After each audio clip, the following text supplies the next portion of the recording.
All right, this lesson is 1.5. It's all about sinusoidal functions. So, in this lesson, like I mentioned in the last video, we're going to make some connections between the two parent sinusoidal functions. Those are sine of theta and cosine of theta. Now, we usually just base it all off of sine of theta, and I'll explain why in just a moment. But what we first have to realize is that any function that is an additive or multiplicative transformation of f of theta equals sine of theta, meaning any function that combines multiple sine thetas or multiplies sine theta, this is called a sinusoidal function. And sinusoidal means two things, all right? One, it means it looks like a wave. Two, it means it's based off of the graph of sine. So let's actually start with that right here. We graphed sine of theta. We graphed one cycle or one period of sine of theta in the last video. We're going to do that again here, okay? So for sine of theta, you all should remember that it starts at 0, 0. By the time it reaches pi over 2, it's at 1. At pi, it's back down to 0. At 3 pi over 2, it's -1.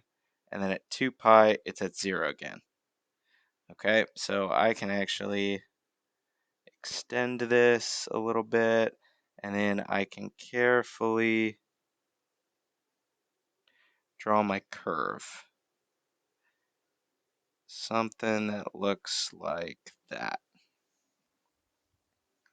Okay, so that's the graph of sine of theta.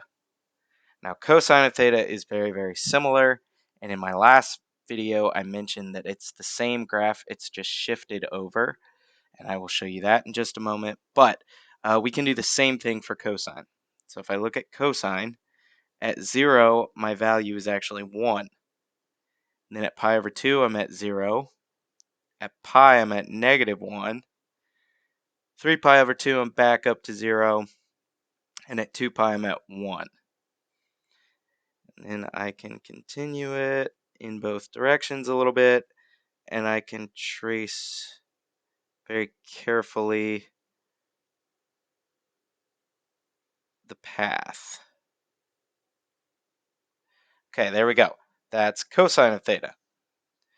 Now, the first thing I want to show you before we get into the connections is if both of these are sinusoidal functions, and they have some other characteristics in common, but if they are both wave functions, uh, then I should be able to take one parent and just shift it over and get the other parent. So look at that. See how they line up almost perfectly? Well, it's because my hand was shaky when I drew it. But if I were to drag sine over on top of cosine, they line up perfectly, okay? So that should tell you that there is some connection between these two graphs. Okay, let's talk about the characteristics of each. Cosine of theta, we say that that is an even function. And last semester, when we studied polynomials, we learned what even and odd functions are. Even functions are symmetrical over the y-axis. Meaning, if I were to pretend that the y-axis was a big giant mirror, I could take everything on one side of the mirror, reflect it over to the other side, and I would get the same values, okay? So if I look at pi over 2, the value of cosine at pi over 2 is 0, which means if I look at negative pi over 2, it should also be 0. Same thing with pi. The value of cosine at pi is -1, which means if I were to go over here off the graph somewhere, negative pi should also give me 1. And that's true. We can verify that using the unit circle. Okay, now sine is a little bit weirder. Sine is not even. Sine is what we call an odd function. Odd functions also have symmetry, but they have rotational symmetry, not reflective symmetry, and it rotates about the origin. So what that means is if I were to imagine um, any point, so let's say this point right here at pi over 2, what I would need to do is first imagine a line that connects that point straight to the origin, and then imagine continuing that line through the origin until I get to the point on the other side.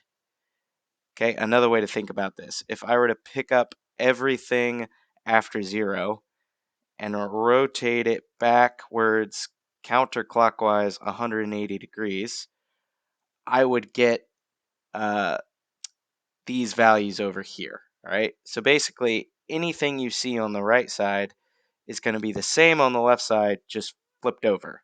Okay, so the value of pi over 2 of sine is 1.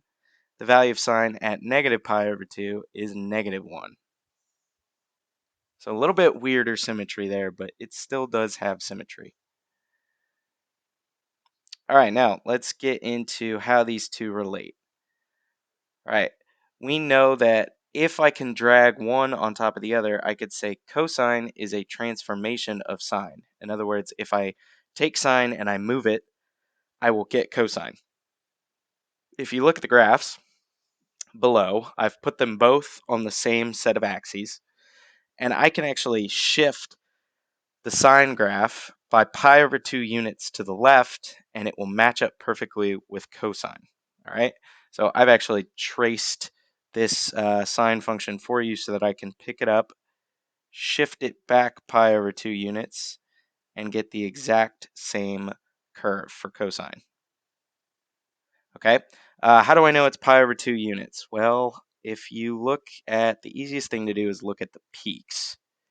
If I look at the peak of cosine, it is at x equals, ooh, wow, oops. Don't know what happened there. It is at x equals 0, all right? And then if I look at where the peak is of sine, it is at x equals pi over 2. So in other words, sine is pi over 2 units further to the right than cosine is. So in order to transform one to look like the other, I would need to pick up sine and move it backwards or to the left pi over 2 units. Okay, and remember when we're talking about transformations, left and right shifts do the opposite of what we think they do. We talked about that last semester. So right here, this tells me that I can write cosine as the sine of theta with a horizontal shift. Plus means left, and then pi over 2 units. So I can take theta, shift it to the left pi over 2 units, and now all of a sudden my sine graph has turned into my cosine graph. Okay, very good. Now, if you look at the unit circle before we move on, this makes sense. Because, let me draw a quick diagram. So, a quick set of axes with a circle around it. Oh, oops, wrong tool. There we go. Okay, excuse my poor circle there. If I look at this value, this is 0 radians, and the coordinate is 1 comma 0. And then if I look at this value, pi over 2 radians, the coordinate is 0 comma 1. All right. So this is why sine and cosine are shifted by pi over 2 units. It's because every pi over 2 units, the sine and the cosine values switch spots. So at 0, cosine is 1, sine is at 0. But at pi over 2, cosine is at 0 and sine is at 1. All right? So they shift every pi over 2 units. Now let's talk about these standard equations here. I can take any sine and any cosine equation and I can manipulate it a little bit In this video, we're just going to talk about what happens when I multiply, when I multiply sine and cosine by some number out front that I'll call A, okay? All right, so first of all, let's discuss some vocab terms here. Amplitude. All right, normally you hear amplitude in the context of a wave, which makes sense because these are wave functions. The amplitude is half the difference between the maximum and the minimum values. Okay, so if I look, excuse me, if I look right here at, let's do cosine. Okay, uh, the minimum value is at -1. The maximum value is at 1. All right, the distance between -1 and 1 is 1, 2 units. All right, so there's a 2-unit gap here, and it says half that distance is the amplitude. So the amplitude of cosine is 1, and it's the same with sine. The amplitude of sine is also 1. So I would say the absolute value of A, in other words, just the value of A, that's going to tell me what my amplitude is. It's going to tell me how tall and how low my hills and valleys are going. Okay, now let's talk about the midline. The midline is a horizontal line halfway between the maximum and minimum values. It is determined by finding the average of the maximum and minimum values. The concavity of the sinusoid will change when it crosses the midline. Okay, so let's talk about that for just a sec. So first of all, on this graph, what do we mean by midline? Midline means you take a line and you literally cut straight down the middle of your wave function. All right. It says you can find the midline by taking the average of the minimum and the maximum points. Remember, average is when you add up however many numbers you want and divide by that amount. All right. So this value is -1. Here we go. Let's do this. Okay, this value is -1. That's the minimum value. The maximum value is 1. So I'm going to add up both numbers, and since there's two numbers, I'm going to divide by 2. Okay, -1 plus 1 is 0. 0 divided by 2 is still 0. So I have a midline at y equals 0.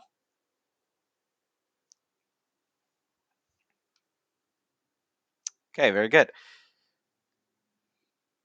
Now, if we think about the midline for uh, the sine and cosine functions, all right, we have a cosine theta and a sine theta. And A is the amplitude. Remember, the amplitude just determines how high the hills are and how low the valleys are. If we think about it, all A is really going to do is stretch these sine and cosine values, either to make them really, really tall or flatten them out so that they're really, really shallow. Okay, it's not going to move them up or down. So the midline for A cosine theta and A sine theta is at y equals 0, just like it is for my picture.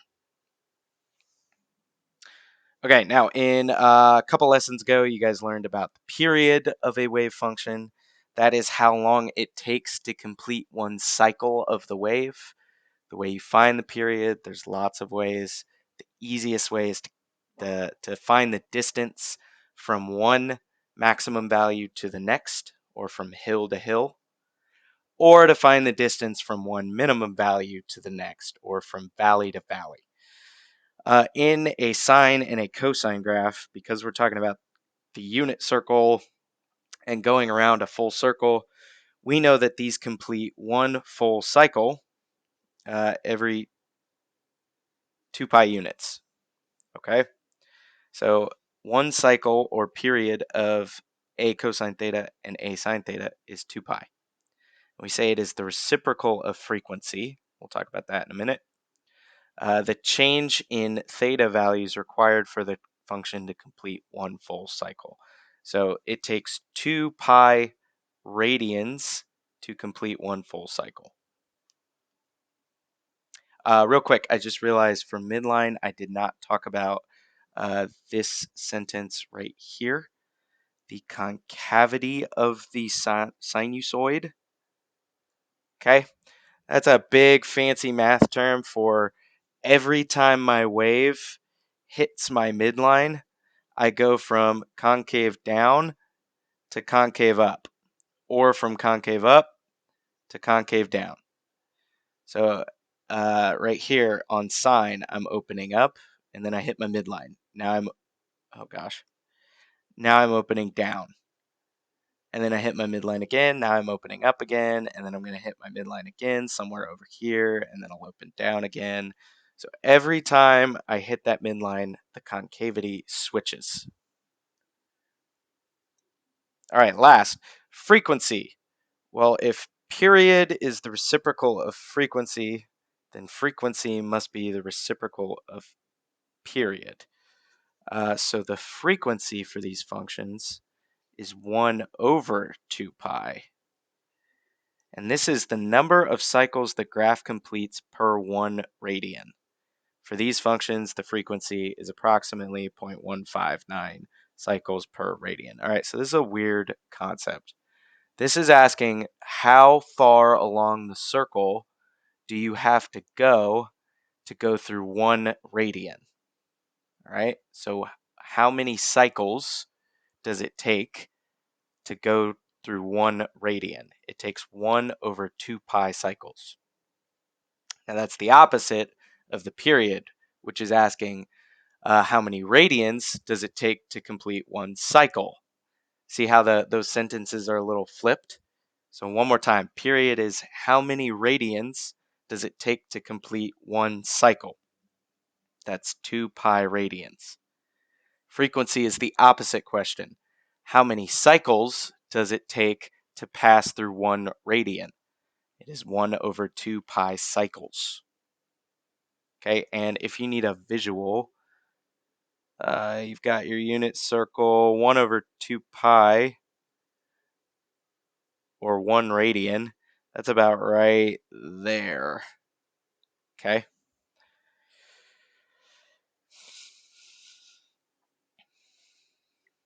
All right, flip it over to the back. We're going to practice graphing some of these. All right. So I'll walk you through the first one and the third one, and then I'll let you guys try the second and the fourth one. Okay. Just kidding. I'll do 1 and 4. You'll do 2 and 3. All right. So for number 1, we're going to take the sine theta function, the sine graph, and we're going to multiply it by a factor of 3.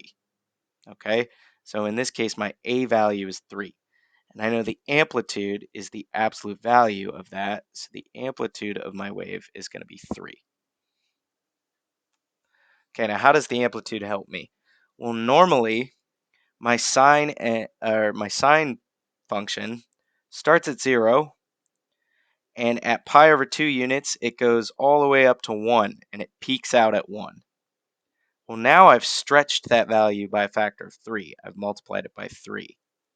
So now instead of going to 1, I'm actually going to go up to 3 as my maximum value.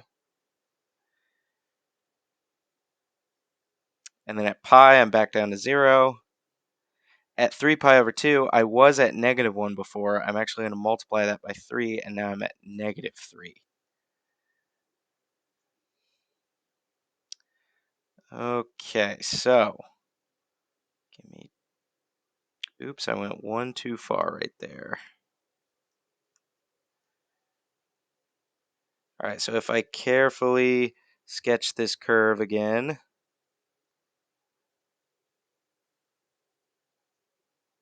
I don't know why it keeps doing that. I get something like that. All right.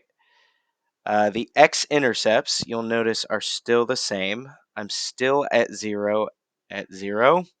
So I've got 0, 0. I'm still at 0 at pi radians. So we have pi comma 0. And I'm still at 0 at 2 pi. Okay, but now my maximum value, it used to be 1, but now I've multiplied it by 3. And then my minimum value used to be -1, but now I've multiplied it by 3. Oops, sorry, that should say -3.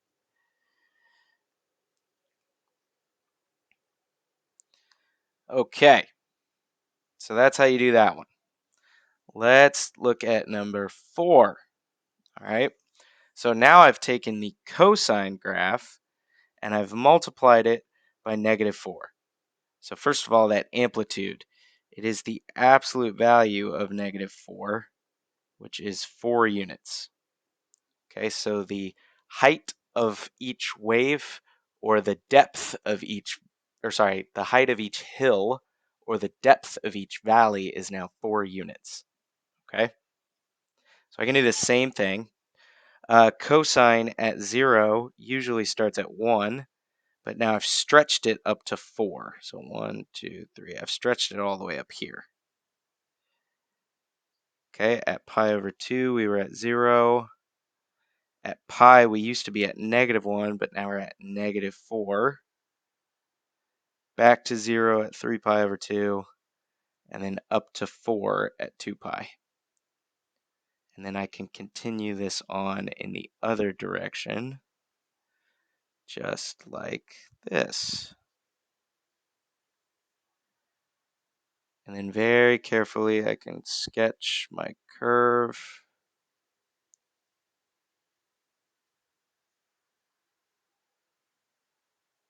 Something like that.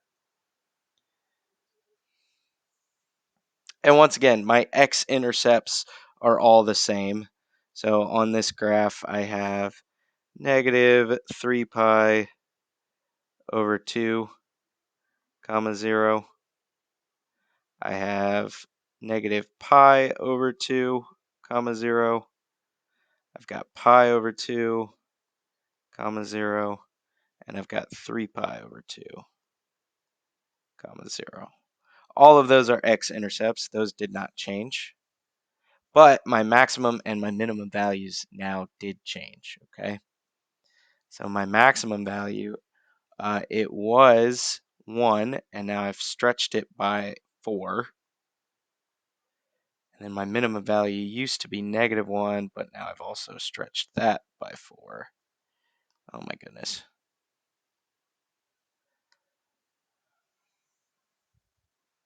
Okay, so I have done number 1 and number 4.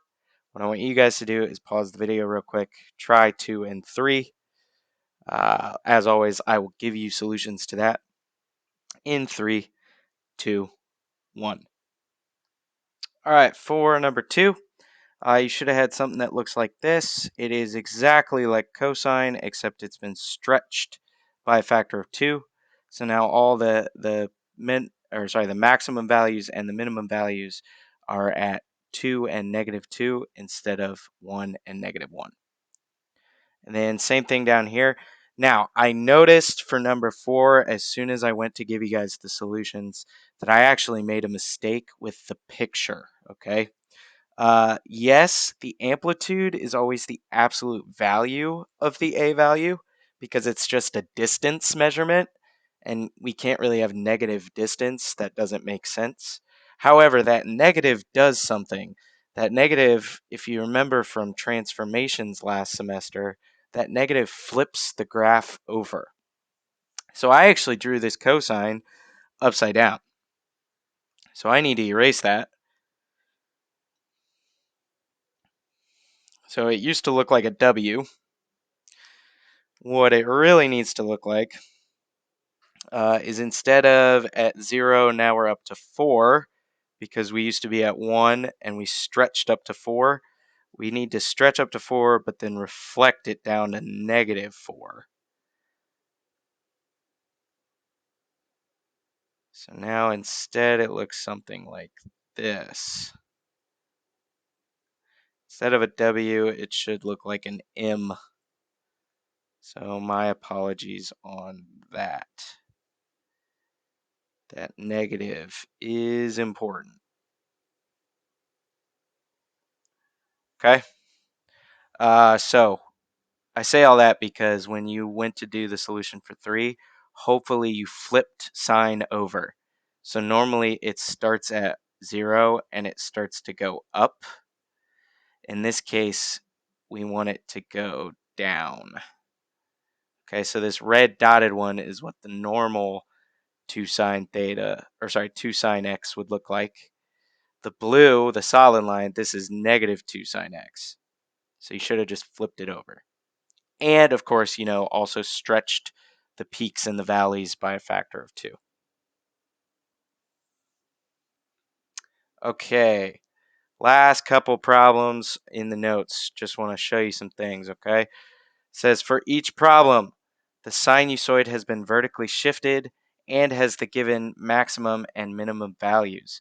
Write the equation of the midline for the sinusoid and find the amplitude. Okay? So this is actually weird. I think it's actually easier to find the amplitude first and then figure out the midline. So let's do it that way. Okay, so if I have a wave where the minimum value, so let me draw a quick wave here, something like this. All right, the minimum value is at y equals 20, and the maximum value is at y equals 100. Remember the amplitude, or the absolute value of A, is going to be equal to the average of those two numbers. All right, so I'm going to take 20 plus 100, and I'm going to cut that in half. All right, so got 100 plus 20, that is 120. We're going to cut that in half. Oh, I'm sorry, that's for the midline. See, my apologies. Amplitude, my bad. Amplitude is take the difference between them and then cut it in half. So we say 100 minus 20, that's 80 units. So the amplitude must be 40 units. Okay. Now, what you then do with the amplitude is you either add it to the minimum value or you subtract it from the maximum value. Okay, so I can say the midline for this equation is going to be y equals either 20 plus 40 or 100 minus 40. Doesn't matter either way, but you're still going to get the line y equals 60.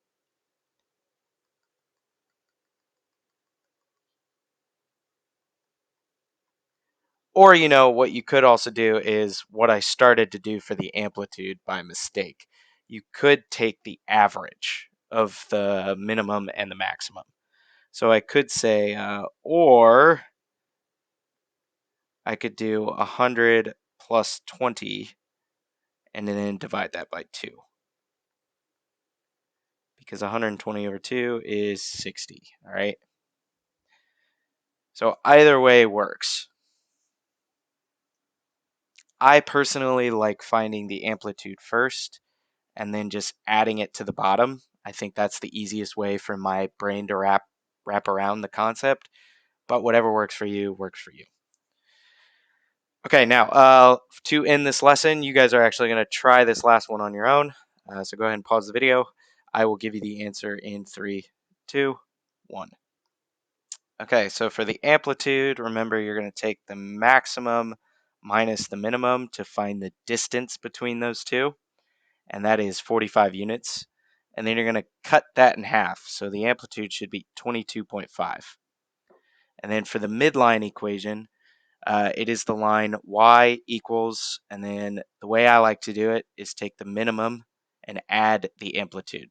So you get y equals 112.5. All right, that is it for this lesson.